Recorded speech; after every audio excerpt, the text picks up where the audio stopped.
श्री स्वामी समर्थ. वैशाली रेसिपीमध्ये आपलं स्वागत आहे. चला तर आज आपण बनवतो आहे टमॅटोची चटणी. त्यासाठी इथे मी 6 टमॅटो घेतलेत, 1 लसणाचा गड्डा घेतला आहे आणि कढीपत्ता घेतला आहे. तर चला तर आपण हे कापून घेऊ. कढई ठेवले, याच्यामध्ये मी 2 चमचे तेल घालते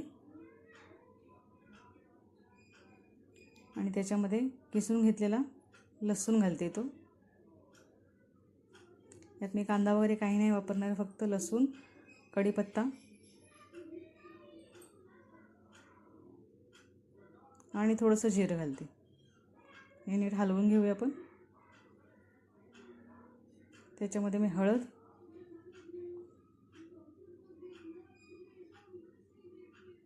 आणि लाल तिखट ॲड करूया आपण 2 मोठे चमचे.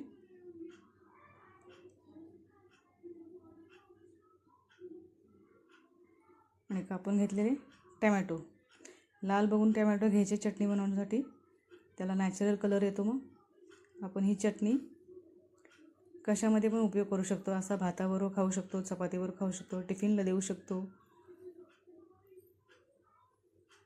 कॅचअप म्हणून पण आपण जर यूज करायचं असेल तर मिक्सरला फिरून आपण कॅचअप म्हणून पण यूज करू शकतो याला, टमॅटो सॉस वगैरे.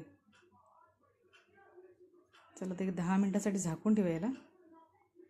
10 मिनटं झालेली आहेत आपली आणि चटणी आपली तेल सोडते. ही सुकी होईपर्यंत अजून त्याला आपण झाकून आणि हलवून वाफवून घेऊया. कशी वाटली रेसिपी मला कमेंट करून सांगा.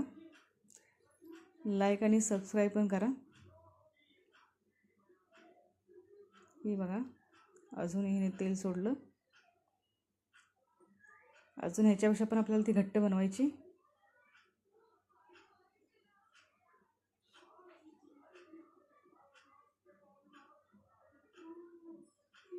कोथिंबीर घालून घेऊया थोडीशी.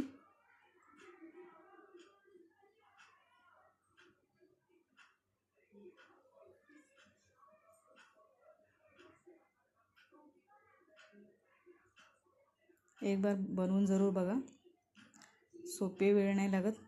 तयार आहे आपली ही चटणी. आपण मला ही भातावर खायला आवडते, त्यामुळे मी ही भातावरच खाते. चला तर मग ताटामध्ये वाढून घेऊया. कशी वाटली रेसिपी? थँक्यू.